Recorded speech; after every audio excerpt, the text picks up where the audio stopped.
So, the imaginary is real. So, yeah, I kind of find this an interesting one because it is kind of fun, but it is mostly simple. But I like certain ideas of it, which I think are fun. But overall, actually, let's get into it. I can't really say anything non-spoilery because most of the things I like about it kind of is spoilers. So, here's how we get the information. You see a bear.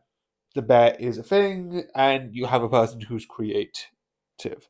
You also see some people who are doing these. You also see them, this sort of like the younger child, collect items. Okay, fine. The kid does scavenger. The kid does scavenger hunts. Why? Obviously, the second one I was being sarcastic, but the kid was doing scavenger hunts, right? I'm not repeating it. You know what I mean. That's a thing kids do, right? Oh, look, we're going to try and find like a pen or this. And it's like, do you know what? That's a thing. But when you learn about the items and then how they go, it gets darker. And when you learn about the therapist and the bear's not there, wait, we've seen the bear. Of course the bear's there. Wait, the bear's not there. What the fuck? Why is there was a bear? And then you see the other kid in that situation. And then you realize imagination is real and it's got horror. If imagination, and I like the idea that like you feed into it with the imagination, it's like, oh shoot, this is not good or good. I don't know. I don't know how I should feel. Uh, it's very dark in that way, and I love it. That idea of something leeching on your imagination. I also like the fact that they're like, but it's not always bad. It could be good, and it's like, yeah, sure. I'll take it. I'll take your word. I also like the twist where you have this person who's kind. Oh, I used to look after you, etc., etc.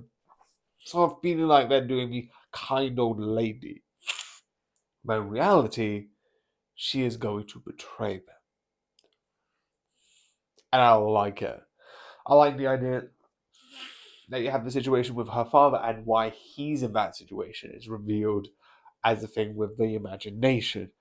And all of the things. I also like one of the things you need is something painful. And obviously, they did physical pain. And it wasn't much. And when they did emotional pain, it's, oh, they had to be really painful. Which I think is like, oh, that's interesting. I'm like, oh, it can't be just something that's like a little bit painful and you're fine with it. It has to be something painful. That is dark. But yeah, it's really fun and really entertaining in that way. Definitely when it gets into literally the world of the imagination. I feel like the only criticism that I do have, which is a little, is like If did with the insane sets that they fully went on. I don't know when this takes place, like how old it is. I don't think it's too old. So I would love, like, there is some things, but there is the one moment of like a big endless space, but most of it's in like I think a couple of rooms, which it like this is near the end of the movie, which is fair. It's not a thing that's like, oh, it's not annoying me too much. You did get me the endless room section, which I'm fine with. I would just love like maybe an anti gravity fight, like. But yeah, I kind of get it. It's kind of near the end, and we're just building up to the end. I'm kind of valid with that. But yeah, it's fun. This is gonna be fun. But yeah, I hope you enjoy, and good night.